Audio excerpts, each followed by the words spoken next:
Mi abuela nació en un pueblo tan pequeño y tan perdido entre la arena que, incluso ahora, se niega a decirme su nombre, y cada vez que alguien le pregunta de dónde viene, responde con evasivas, se persigna y cambia de tema, como si pronunciar ese lugar en voz alta fuera suficiente para despertar algo que debería permanecer dormido. Cuando yo era niño, mis primos y yo insistíamos en que nos contara historias de su juventud y casi siempre terminábamos escuchando cuentos de calor, polvo, procesiones y sequías. Pero había una historia en particular que nunca parecía contar por gusto, sino por obligación, como si sintiera que alguien debía seguir recordándola para que los demás no cometieran el error de acercarse demasiado. Decía que todo comenzó muchos años atrás, cuando en las afueras del pueblo, donde solo había matorrales secos y tierra quebrada, apareció un niño caminando solo bajo el sol, vestido con harapos, descalzo, cubierto de polvo y seguido a la distancia por varios coyotes que no se atrevían a tocarlo, pero tampoco dejaban de rodearlo. La gente del pueblo lo vio primero desde lejos, porque nadie quería acercarse al desierto en las horas de más calor, y lo que más les inquietó no fue el hecho de que estuviera solo, sino que caminaba en círculos muy lentos, como si buscara algo que debía estar ahí y no pudiera encontrarlo, y mientras giraba repetía una misma frase, una y otra vez, en un idioma que casi nadie entendía. No lloraba, no gritaba, no pedía agua ni comida, solo levantaba la cabeza de vez en cuando y preguntaba con una voz completamente tranquila, «¿O est mamere?», y aunque varios no supieron qué significaba, todos entendieron lo suficiente por el tono para darse cuenta de que buscaba a su madre y que llevaba demasiado tiempo haciéndolo. Como en el pueblo no había más autoridad que el cura y las mujeres del convento, fueron a llamar a una de las religiosas, la Madre Superiora, una mujer culta que había estudiado en la capital y que conocía varias lenguas. Fue ella quien salió al desierto con otras hermanas y quien logró acercarse al niño sin que los coyotes se movieran un solo paso. Mi abuela decía que aquello ya debía haberles parecido una advertencia, porque los animales salvajes no le gruñían ni se acercaban con hambre, sino que lo seguían como si custodiaran algo, y cuando las monjas llegaron, los coyotes simplemente se apartaron a los lados y lo dejaron ir, como si supieran que tarde o temprano el niño volvería a salir de allí. Lo llevaron al convento, lo lavaron, le dieron ropa limpia y trataron de averiguar quién era, de dónde venía y cómo había llegado hasta ese rincón olvidado del desierto, pero él casi nunca respondía a preguntas directas. Miraba a las personas con unos ojos oscuros, profundos, demasiado serios para su edad, y después volvía a preguntar exactamente lo mismo, «¿O est mamere?». La Madre Superiora descubrió muy pronto que el niño no era normal, no porque se negara a obedecer, sino porque entendía cada idioma en el que le hablaban. Si una hermana le preguntaba algo en español, él demostraba haberlo comprendido, si lo intentaban en inglés, reaccionaba igual, y cuando la superiora cambió al francés, él respondió con la misma naturalidad con la que un niño responde a su propio nombre. Con el paso de los días descubrieron algo todavía más inquietante, el niño podía repetir oraciones en latín con una pronunciación perfecta, murmuraba frases en una lengua antigua que ninguna de las monjas reconocía y, algunas tardes, mientras lo creían distraído, se quedaba cantando melodías infantiles en idiomas distintos, como si llevara siglos escuchando voces de lugares donde jamás había estado. Las hermanas comenzaron a inquietarse. No era un miedo repentino, sino una incomodidad lenta, como una humedad que se mete en los huesos. Decían que el niño jamás sonreía de forma normal, que observaba la capilla sin devoción y que durante la misa no parecía rezar con ellas, sino recitar algo distinto, una letanía paralela cuyo sentido nadie alcanzaba a comprender.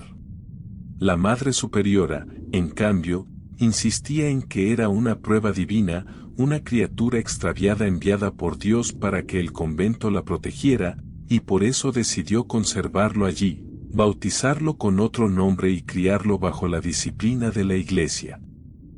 Lo llamaron Tomás, aunque el niño nunca reaccionó realmente a ese nombre. Lo instalaron en un cuarto pequeño cerca de la cocina, y a partir de entonces comenzaron las noches difíciles. Después de la medianoche, cuando el convento entero guardaba silencio, varias monjas decían escuchar una voz infantil cantando detrás de la puerta del niño.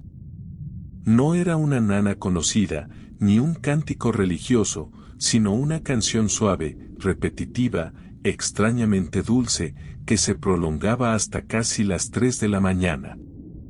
Algunas aseguraban que, mientras él cantaba, debajo de la puerta se veía temblar la luz de una vela, aunque ninguna recordaba haberle dejado una dentro del cuarto. Otras juraban que, a veces, junto a su voz se escuchaba otra más grave, apenas un murmullo, como si alguien le respondiera desde un rincón oscuro de la habitación. Con el tiempo, 3 de las monjas más jóvenes dejaron de soportarlo.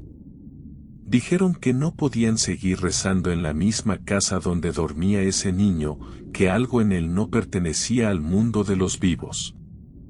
Una noche reunieron valor, cruzaron la cocina tomadas de la mano y caminaron juntas por el pasillo hasta la puerta de su cuarto, mientras la canción sonaba del otro lado cada vez con más claridad. La primera hermana puso la mano sobre el picaporte, respiró hondo y abrió lentamente. En el mismo instante, el canto se cortó. La llama que parpadeaba debajo de la puerta se apagó. El cuarto quedó a oscuras, salvo por la luz de la luna entrando por la ventana. Las 3 miraron alrededor sin encontrar al niño, hasta que una de ellas vio 2 ojos brillando debajo de la cama. Entonces lo oyeron reír. No como ríe un niño normal, sino con un sonido breve, contenido, casi divertido. Y desde debajo de la cama, con una voz suave y enfermizamente tranquila, volvió a hacer la misma pregunta. «¿Où est ma mère?» Las monjas retrocedieron, pegadas unas a otras, incapaces de rezar siquiera. Una de ellas, sin saber qué más decir, le respondió que su madre no estaba allí, pero que si quería podían llevarlo con ella. Dicen que el niño dejó de reír al instante. Dicen que se quedó completamente quieto. Y dicen también que esa misma noche las 3 hermanas salieron del convento con él, caminando hacia el desierto bajo la luz de la luna, y que ninguno de los 4 volvió jamás. Después de aquello el convento quedó marcado. La iglesia dejó de enviar ayuda. El lugar empezó a vaciarse poco a poco. La Madre Superiora, consumida por la culpa, pasó los últimos años rezando sola hasta que terminó quitándose la vida. Con el tiempo, el convento quedó en ruinas y el pueblo intentó seguir adelante, fingiendo que nada de aquello había ocurrido. Pero el tiempo no enterró la historia. Décadas después, cuando el pueblo había crecido apenas un poco, el viejo teléfono público del centro comenzó a sonar todas las noches entre la 1 y las 3 de la madrugada.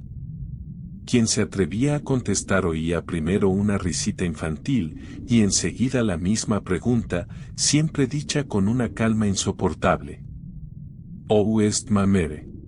Aquello duró años. Hubo quien lo tomó como una simple rareza, quien lo convirtió en cuento para turistas, quien juró que era una broma cruel. Pero mi abuela decía que no era una broma, porque ninguna persona normal podía escuchar esa voz y seguir durmiendo tranquila esa misma noche.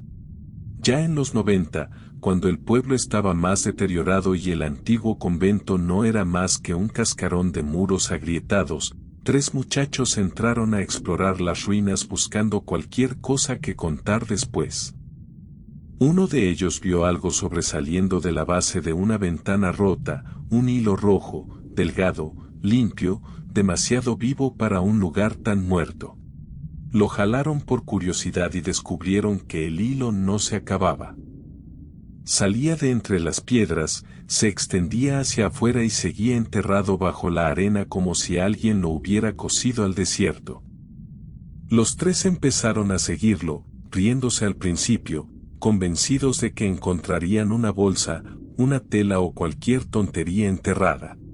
Pero el hilo continuaba y cuanto más avanzaban, más extraño se volvía el paisaje, porque alrededor no había nada, solo arena, sol y silencio.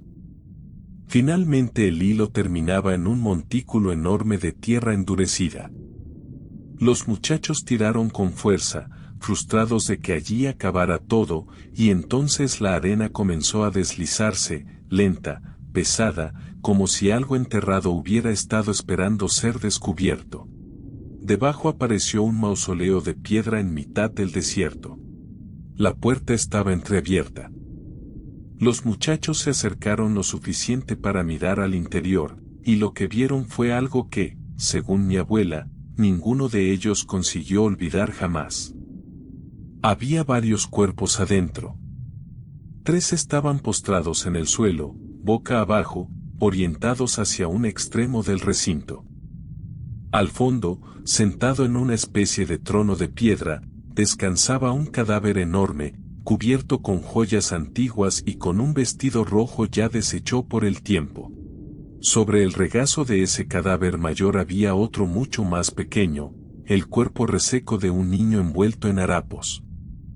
Y en su mano cerrada sujetaba el otro extremo del hilo rojo que los muchachos habían seguido desde el convento. Dicen que ninguno fue capaz de moverse. Que se quedaron mirando la escena como hipnotizados hasta que, desde el interior oscuro del mausoleo, se escuchó una voz infantil, clara, perfectamente viva, que no preguntó por la madre, sino algo mucho peor. ¿Y la tuya, dónde está? Los 3 echaron a correr y avisaron a las autoridades, pero cuando volvieron con más gente, no encontraron nada. Ni hilo, ni mausoleo, ni rastro de la entrada. El desierto parecía intacto. Los muchachos regresaron varias veces por su cuenta, obsesionados, intentando hallar otra vez la misma ruta, pero sin el hilo rojo nunca pudieron dar con el lugar. Mi abuela siempre terminaba la historia de la misma forma. Bajaba la voz, miraba hacia la ventana y decía que en ciertos pueblos pequeños de México hay cosas que no fueron enterradas como debían, cosas que siguen esperando bajo la arena o detrás de las paredes rotas de una iglesia olvidada, y que si algún día encuentras un hilo rojo saliendo de donde no debería salir, no lo sigas, no por curiosidad, no por juego, no por nada del mundo,